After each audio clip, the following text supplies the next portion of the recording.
Welcome to the Innovators and Investors Podcast. I'm Kristian Marquez, founder and CEO of Finstrat Management. At Finstrat, we provide CFO-led accounting, finance, and reporting services to assist clients monetize their business. Stick around to the end of the podcast, and I'll share how you can be our next guest. Now, on to the show.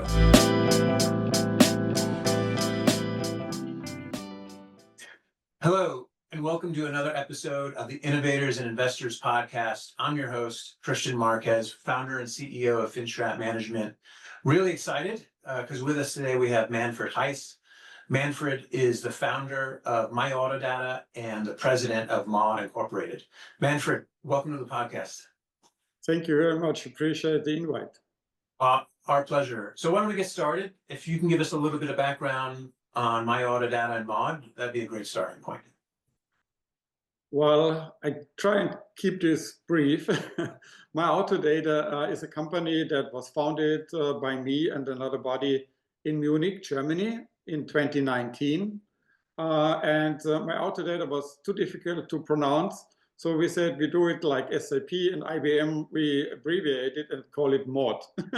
So Mod is much easier to pronounce than MyAutoData. And since then, everybody talks about Mod. So it was founded back then, and with the intent to, well, actually with my frustration, first of all, right? I was frustrated. I've been in the software and the automotive business for all my life. I started my career at BMW in '81. I wrote some of the first computer programs for BMW. And Wow. Believe it or not, there were no databases available back then. There was, of course, not even mobile phones. But still, that was a very most interesting time. And what they called it, there was also not the term IT. What they called it was electronic data processing, EDP.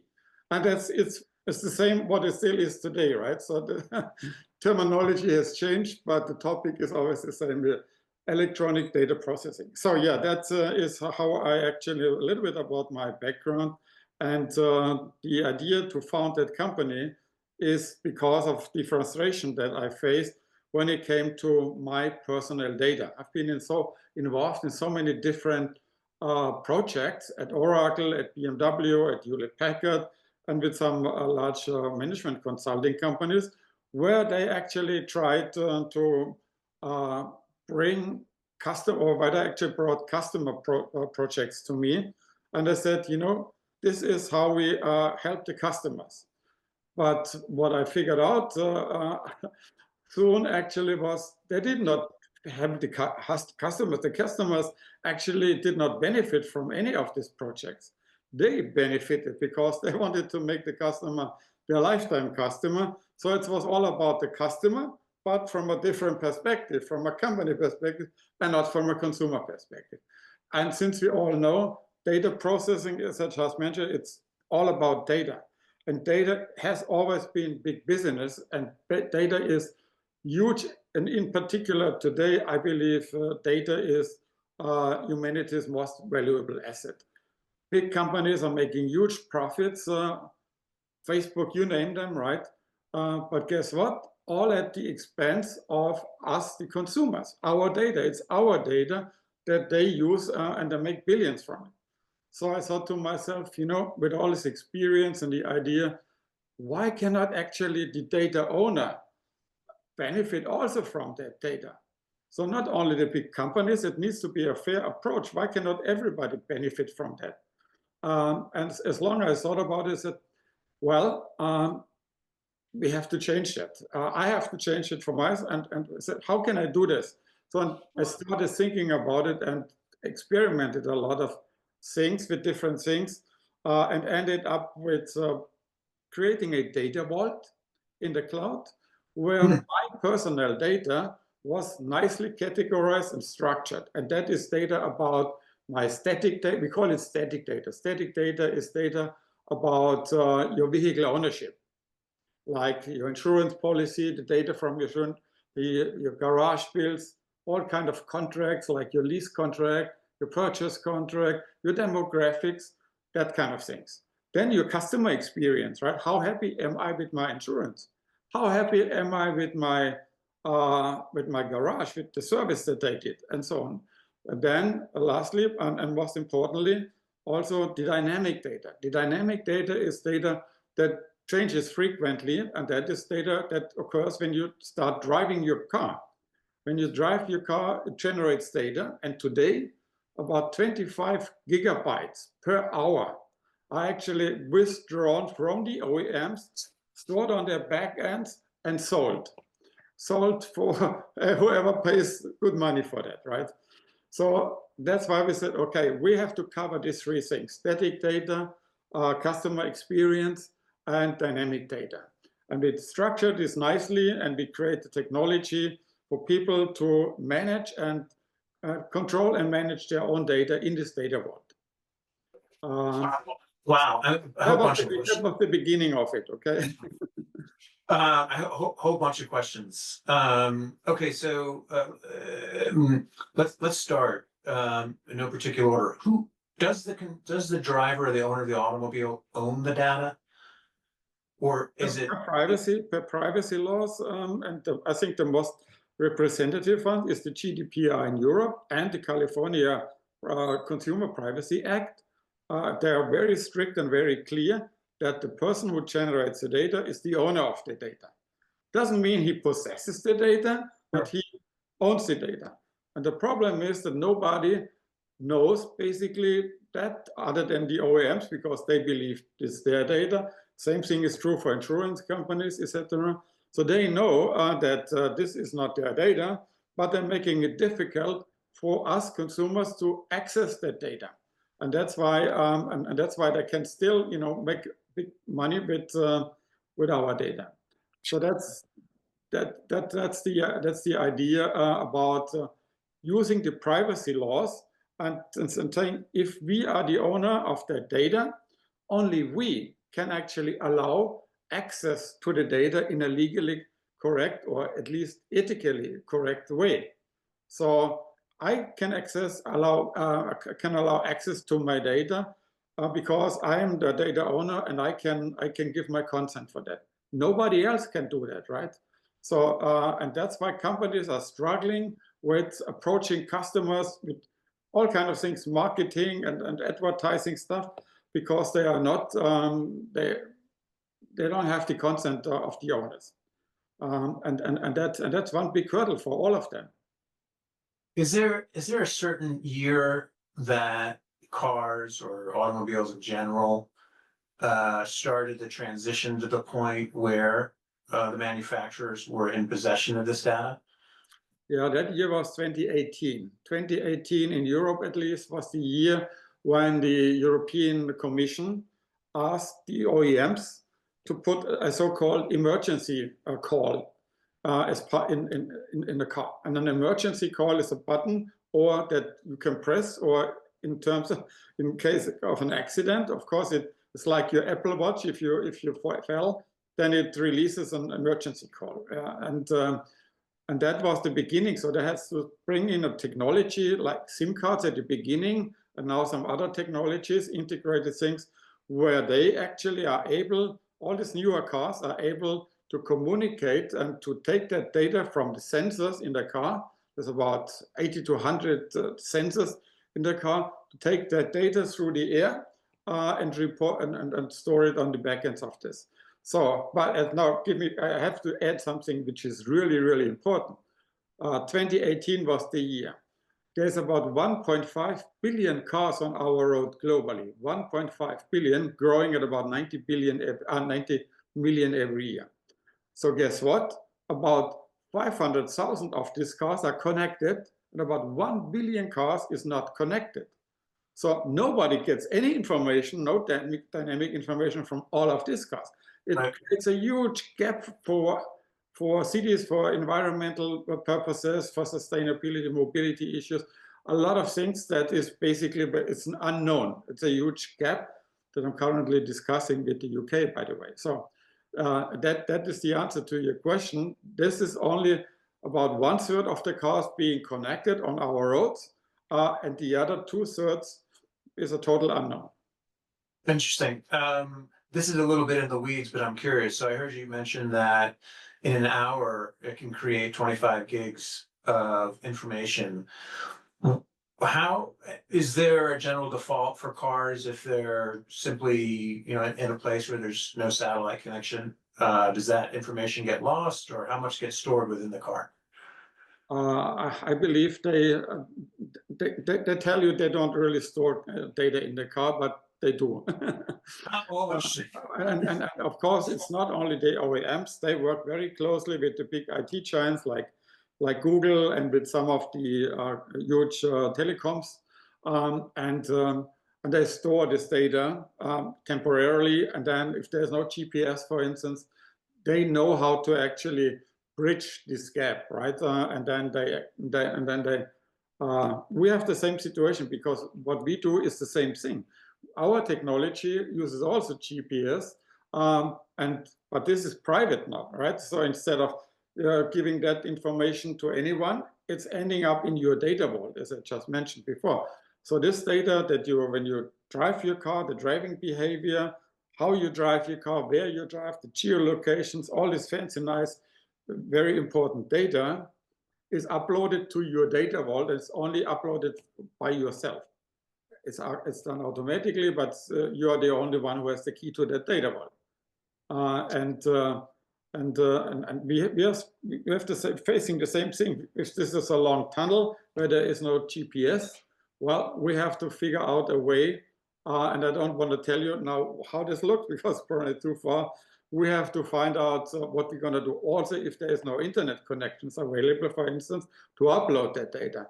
So yes, I just tell you what we do. We really store it on the phone temporarily, and as soon GPS and internet is available, it really uploads it one by one. Historically, the oldest one, and so on. So that is what we do. But OEMs, they don't use phones like we do. So they store it somewhere in the car somewhere. I cannot tell you where. It's probably different from OEM to OEM. Makes sense. So, let's talk about, if we can, value proposition for the consumers. What are some of the bigger ones that you realize by giving them access to this information? Well, there is a lot of benefits for the consumers. I think the most important one for the consumer is, and that has been verified by consumers, by thousands of consumers actually, who read some of the press releases in the newspaper, in several newspapers in Germany, that's the money. So monetization. How can we really compete with Zuckerberg or the OEMs or whoever? They take our data and they sell it. Why can we not do this ourselves and sell our data ourselves? So that is the biggest thing. But on the other hand, it's also a lot of analytics included in our solution that and even with some AI that this provides the consumer with cost savings, with tips for environmentally driving and that kind of thing. So and about all this costs and simulations, even forecasts. How much is my vehicle going to cost me in the next 100 days or something like that. But there's a lot of additional features that we built in. That is interesting. And the other thing is also that people can not just make money, they can also save money. And saving money is when it comes to, we haven't talked about this yet, but it's the marketplace. So when I open my data and for instance, as a driver, as a vehicle owner, I know best when I need something for my car. I know best when I need a new set of tires. Or if I'm tired of my insurance and I want a new insurance. Only I know this. So we said, okay, let's put this, and the consumers have now a choice. They can click a button on what they are interested in, and that shoots out an anonymous lead to, let's say, the insurance companies, if this person is interested in insurance. And the insurance companies on that marketplace, approved insurance companies, every company is approved.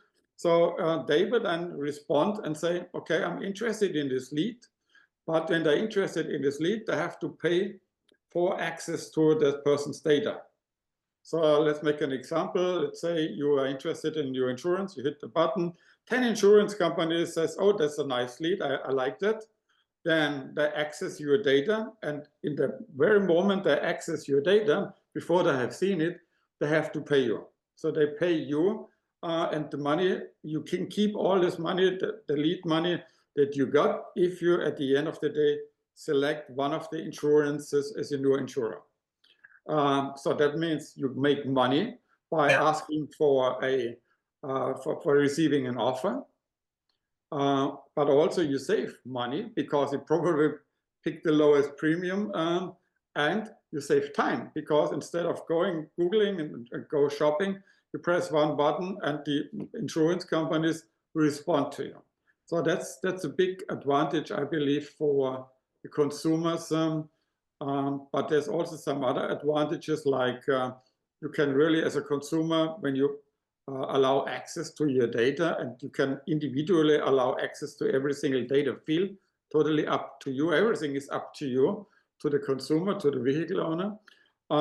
You can actually help the environment by saying, hey, I provide my data for mobility studies, for mobility strategies. So a city knows what is really going on our roads, because as of now, we just mentioned, 1/3 of the cars is connected. The cities don't even get the information from the connected vehicles, and of course they don't get it from non-connected vehicles. But now with this new technology, they get all the information about the drivers participating in such projects, connected and non-connected cars, and they know what's going on their road. You know, how many short trips are going, how much are they spending on time, how much spending on money, how much carbon emissions are they blown in the air, what is the time when they drive, you know, what's going on weekends, and all these kind of things is very, very basic information that every city should actually first put in place before they start a mobility project, right, on the new strategy. Because it could come out that, oh, maybe, okay, if you put people don't take that road or take that road because there is no bus route in place or something like this. There can a lot of conclusions that cities can do, and we did a project like this in Germany with a German city. The nice thing is you help the city and you help the environment, but you get even paid because again, the principle is if somebody accesses your data, no matter who, you get paid. So the city paid for this data, and the people made about 200 euros in the 3-month project. So all they had to do is sign up on the system, take the app, drive, and the city would then say, I have access to all their trips. I pick certain one, and that's a simple thing to do. But I proved 2 things. It's very interesting information that you, as a vehicle owner, and nobody else has that information in one single place. That you have that information that is very, very valuable to cities, to all kinds of companies, and it's valuable for you because now you can carry it with you on your mobile phone. You can lock and unlock your data. You can monetize. You can save money with that, and you can actually contribute towards a greener environment. So that is the main advantage for the consumers. While the benefits for the marketplace partners, for the businesses, are even greater than the ones for the consumers. I think the most important ones is something that every company struggles with, which is the privacy laws. In the US, privacy laws are growing like mushrooms. It's not California and Colorado anymore. 20 different states have actually brought up their bringing new tough privacy laws for the consumers' protection. So that means that applying and complying to these laws is essential. And that is a benefit for us as Mod, but for companies who really would need the consent of the person, they would now get this. So what we do just is basically we turn privacy into an opportunity, because now the consumers are the consent givers, and the companies can use that and have now legally and ethically correct access to all that data that the consumer wants to share with them. I think that's the one big opportunity that should not be missed. That's really big because marketing is a big part of business. And again, it's now one-on-one marketing is now something that can be done without any running any risk for privacy complaints.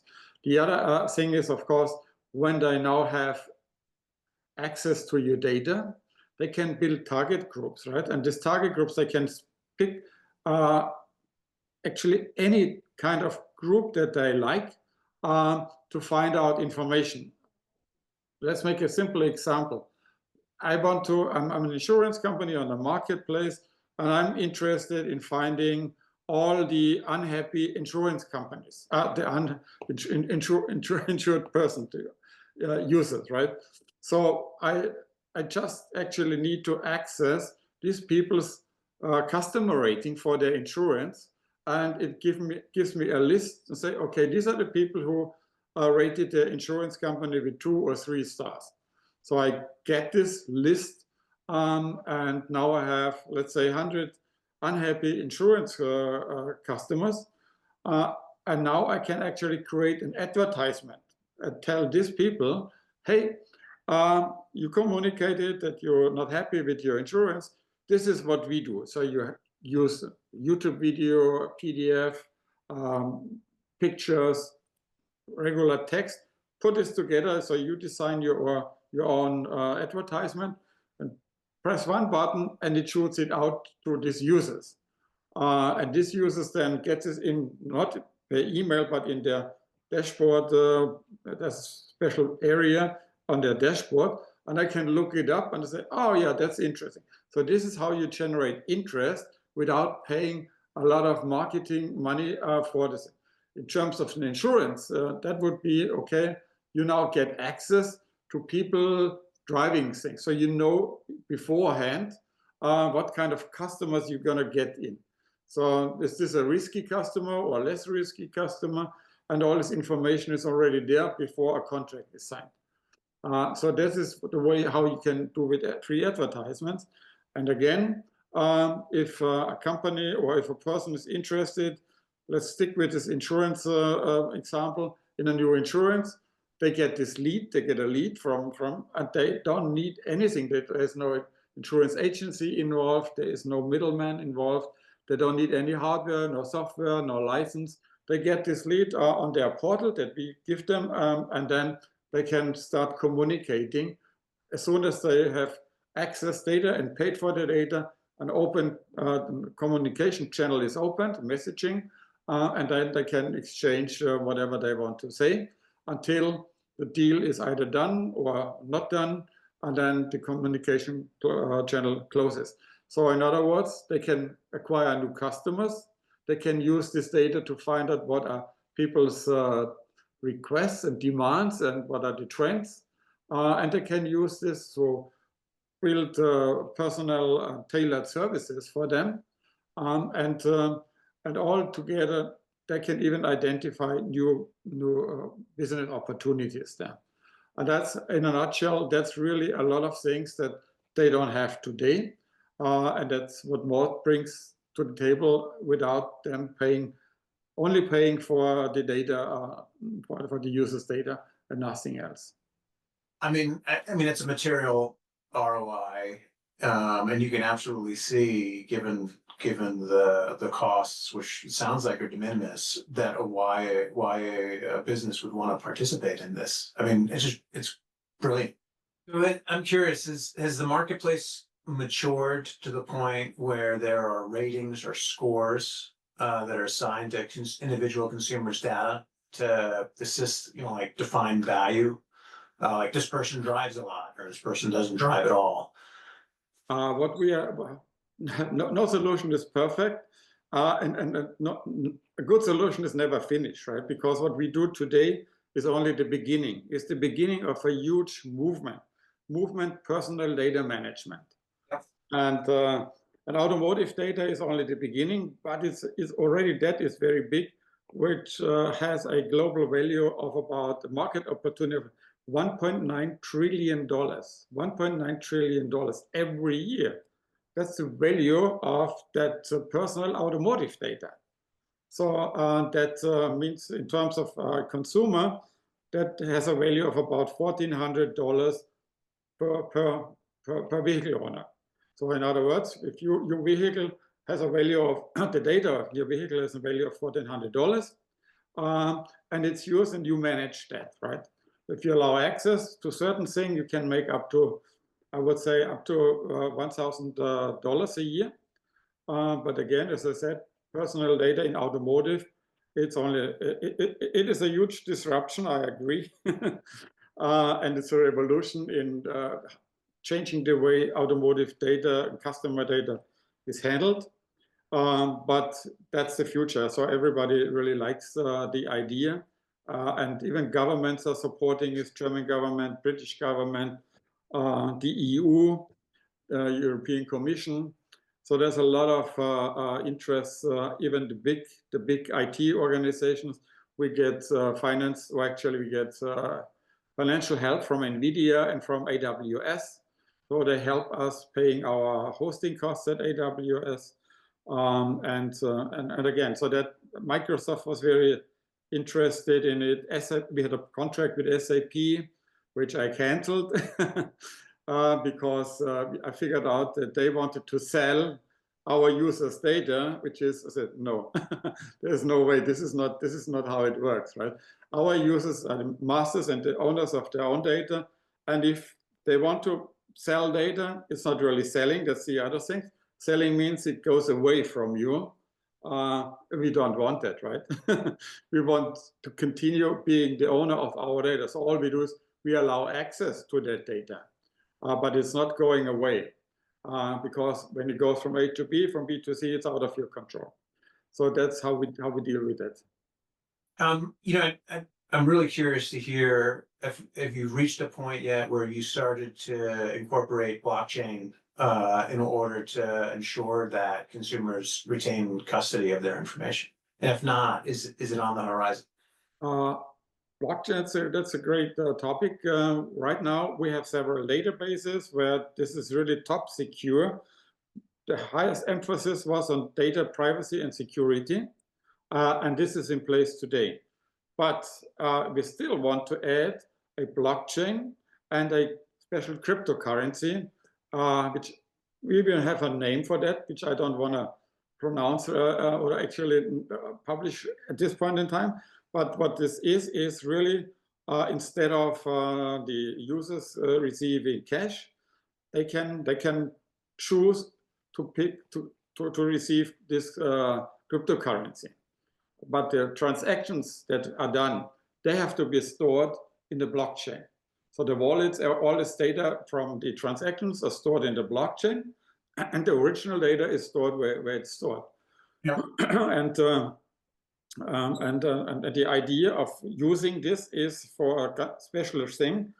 Here we are going towards sustainability area, because I was invited in at large conferences in Amsterdam and with McKinsey about okay, what can we do to battle climate change? So climate change topics, and I told everybody, companies can only do so much, right?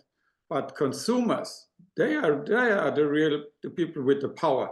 They can do much more than any company, even Amazon and Walmart together, because they have the power and they can change things.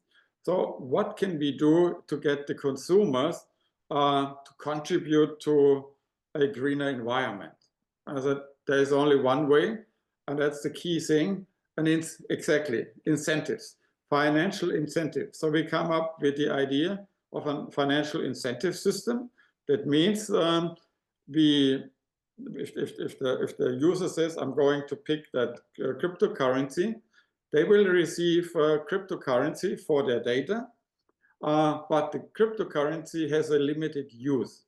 They can only use it to pay for environmentally friendly transportation. Let me make you an example. I like these things, or like let's say here in the US in particular, I just look out of my window. There's a lot of pickup trucks, 6-8 cylinder engines, right? Not really the most environmentally friendly cars. So the idea is to say, hey, Friday evening is pub day. I go to my pub, I meet my friends. I want a couple of beer and have a good time instead of using my pickup truck, I call an electric Uber, and I pay this guy with my crypto, and the guy takes me there, and I can drink as much as I want. I don't have to look for a parking spot, and same thing back home. So this has not just this convenient aspect, it has also the aspect that your big 6 or 8 cylinder pickup truck will stay in the garage, right? And when it stays in the garage, it doesn't contribute to traffic, doesn't contribute to carbon emissions, and it probably the likelihood that there is less deadly accidents when people drink and drive is also reduced. And that's the idea. If you scale this up and people are saying, well, this is just a short trip, and I'm thinking about Miami or the other mega cities where you, first of all, get stuck in traffic, then you get stuck in, or you pay $35 valet parking for a few hours.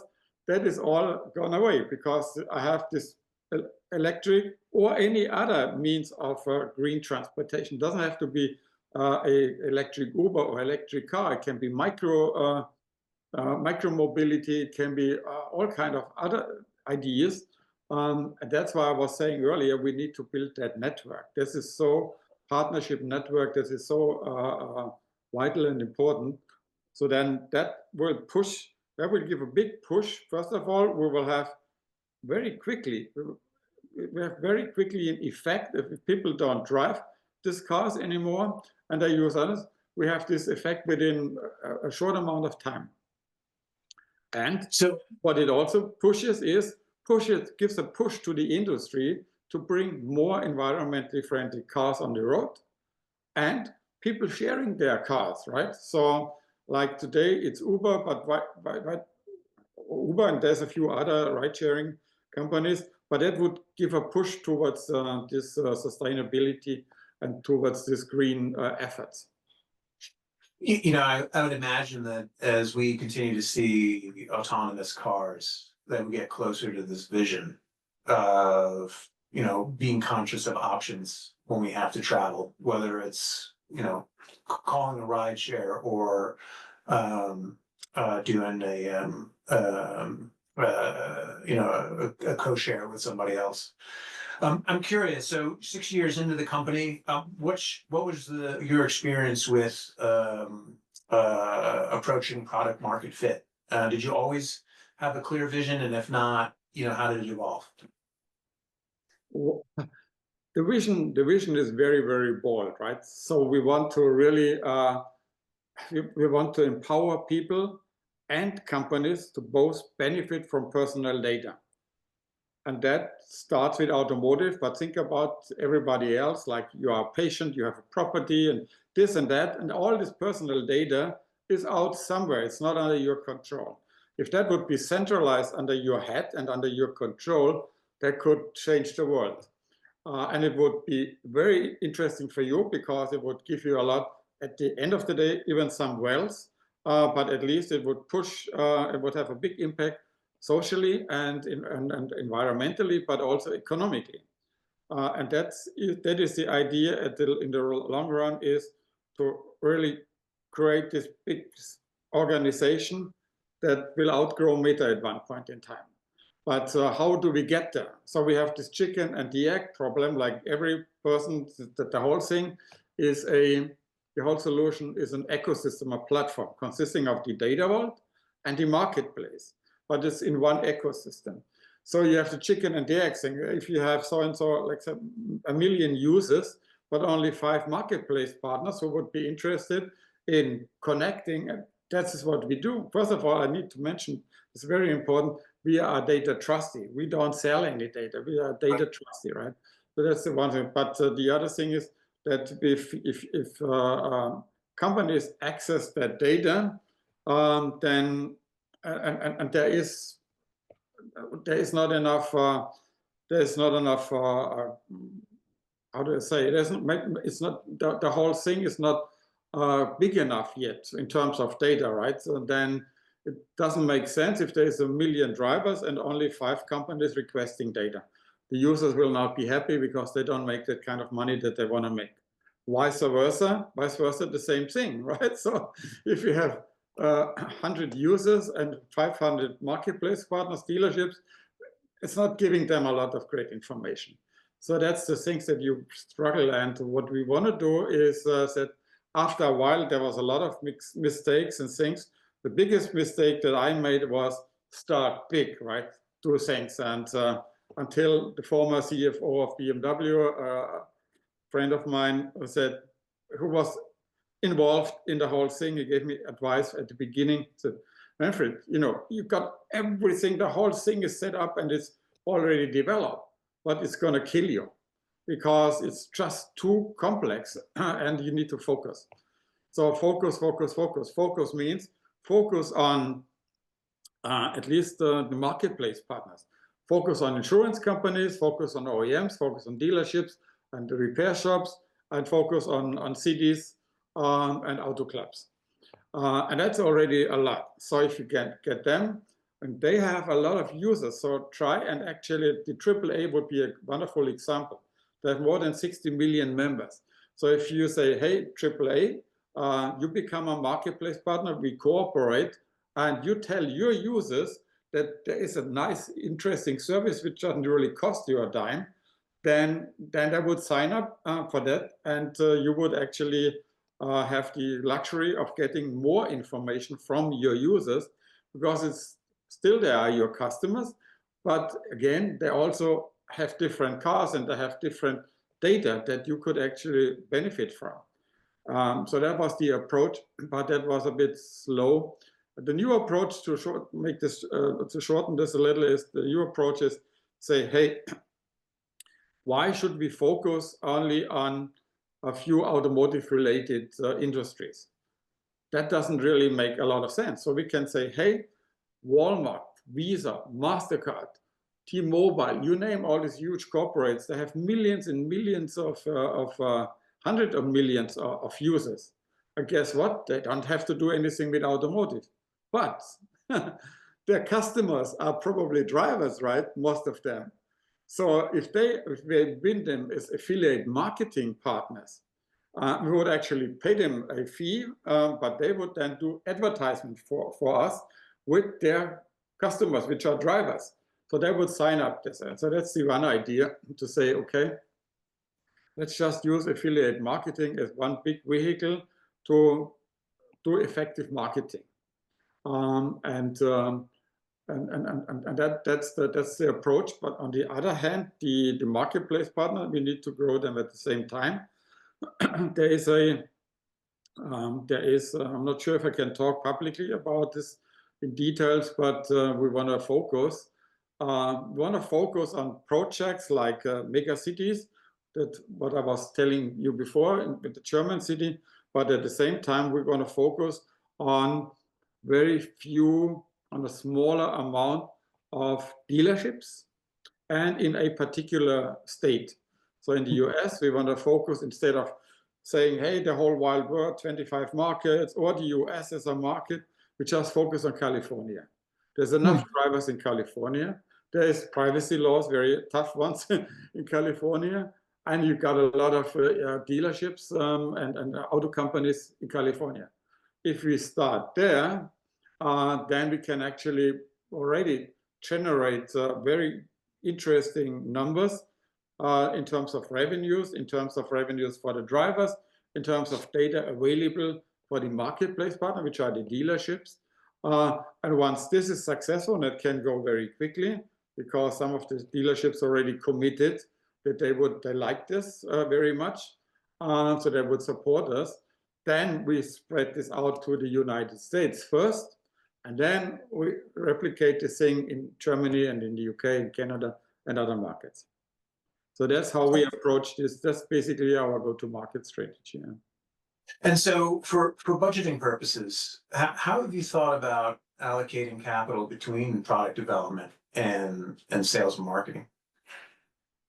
That was another big mistake that I did. The whole project is bootstrapped. With my money, it's always $1 million of my money that went in there in a 3-year development, because we added this, we added that, and we had to make sure that any kind of misuse is eliminated as best as we can from both sides, right? from the marketplace partners, but also from the users. There's black sheeps everywhere. So it took about 3 years for the whole development of everything. But and then the money was gone. So all we did is during the development, we launched, we said we need to test the water because our team and a lot of my friends across the globe, they were very enthusiastic about it. Say, yeah, we support you and so on and so forth. But we didn't do a survey, right? A proper survey to know, okay, is this really welcome with people? So we launched a press release.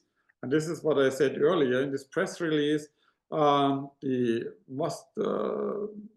famous consumer newspapers in Germany, 15 of them, they reported very excited about what we do, and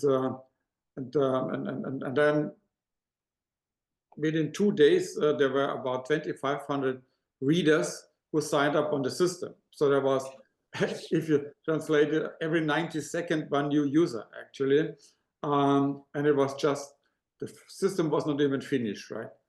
So that was the only thing that we spent for marketing, because then to be honest, I ran out of the budget was gone, and I said, that's until how far I can go with my own money. Now we have to bring investors on board and help us with marketing. And what I realized too late is that marketing is even more important than your product. So even if your product is not perfect, but marketing, so that's the biggest thing. And we didn't have money for that. So that's why the idea is to use this affiliate marketing strategy and to bring investors on board who would help us with, in particular, with marketing, with PR, communication, analysts need to be brought on board, and all this kind of thing. So communication, marketing, advertising is key, and that's why it was hard to get where we are. We are pretty well known in Europe, even here in the US, through different press releases that people did for us. Like here, Forbes reported about it. CEO Weekly in the UK reported about it recently, about what we want to accomplish. So there is a lot of attention from governments.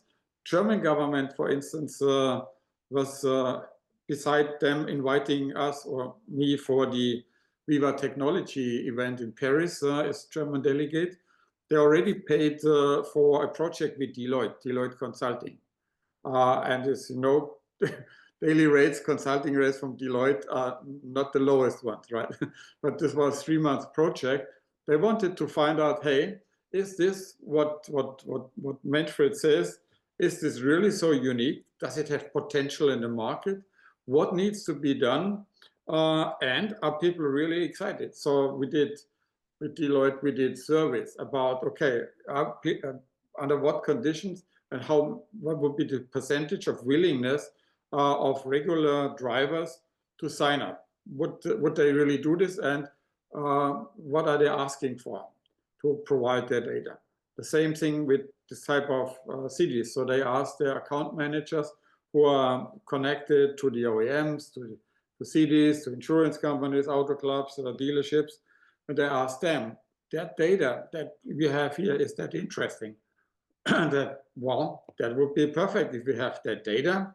And so because of that project, we went even deeper and said, okay, what do we need to do in terms of competing with the current insurances? The insurance have telematic tariffs. You're probably aware of this, telematics. But this requires a dongle, and the problem with all this thing is the insurance has your data. You don't even know what data they take from you, but they have it, they store it, and you don't know what they do with it, right? That's why it is, Germans are very skeptical about that.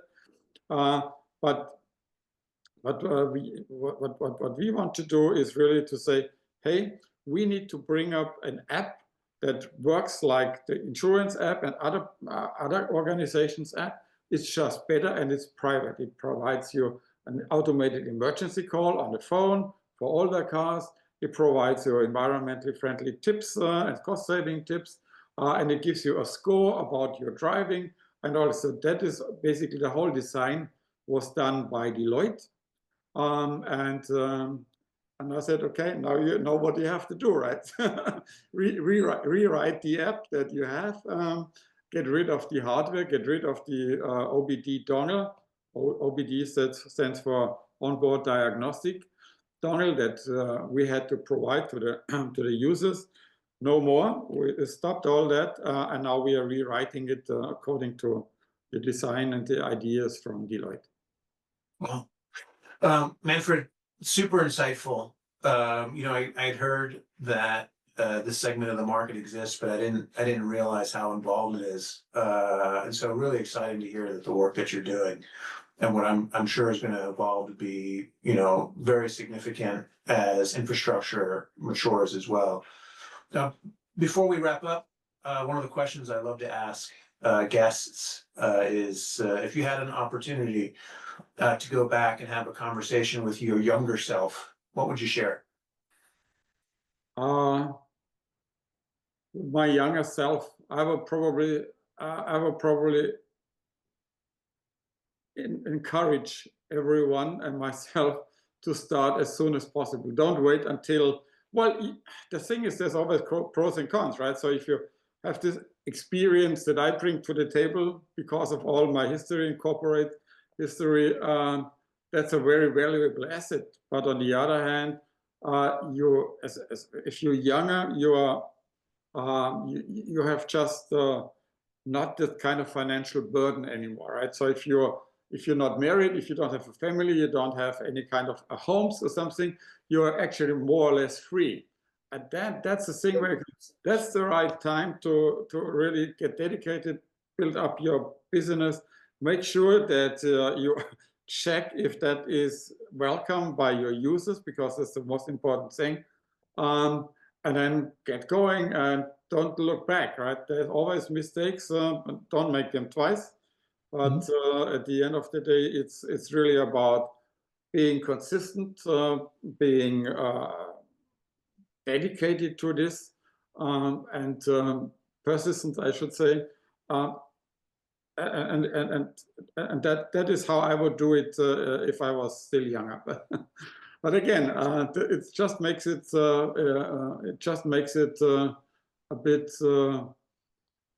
bit more cumbersome, maybe, and more difficult when it comes to your own money, your life savings that you now spend on this project. And I don't do it for me to become wealthy and rich. I really do this because I believe it's for a good cause.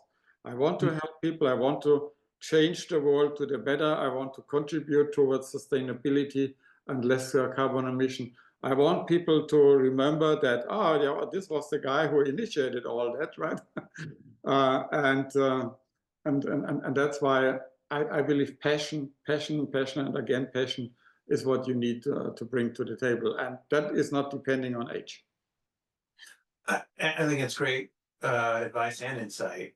And I think especially when we're younger, we're in this great position to take risk. If we can find something we're passionate about, we should really consider doing so. If there are any of our listeners who would like to participate in MyAutoData or get a hold of you, how can they do so? Well, the easiest way is to email or on LinkedIn. LinkedIn, that's my profile. You're welcome to share my profile. And my email is mhh@myautodata.com. Fantastic. Again, for our listeners, Manfred Heiss, founder of MyAutoData and president of Mod Incorporated. Manfred, thank you for being a guest on our podcast. Appreciate your time. You're very welcome. Thanks. Appreciate your time. Okay. My pleasure. Thank you so much. And again, I'm your host, Kristian Marquez, founder and CEO of FinStrat Management. Thank you for joining us. Thank you. Goodbye. Kristian Marquez here. Thank you so much for listening to the Innovators and Investors Podcast. If you're a successful founder or an investor who would like to be on the podcast, please visit podcast.finstratmgmt.com. If you know someone that would be a great guest, please tag them on social media to let them know about the show and include the hashtag Innovators and Investors. I'd love to see your posts and suggestions. We're regularly putting out new episodes and content. To make sure you catch each new episode, please subscribe to the Innovators and Investors Podcast. And your thumbs up, ratings, and reviews go a long way to help promote the show, and it means a lot to me and my team. Would you like to know more? Go to our website, finstratmgmt.com, or follow us on LinkedIn or on X. Our handle is @finstratmgmt. This is Kristian Marquez. Thank you for listening. Until next time.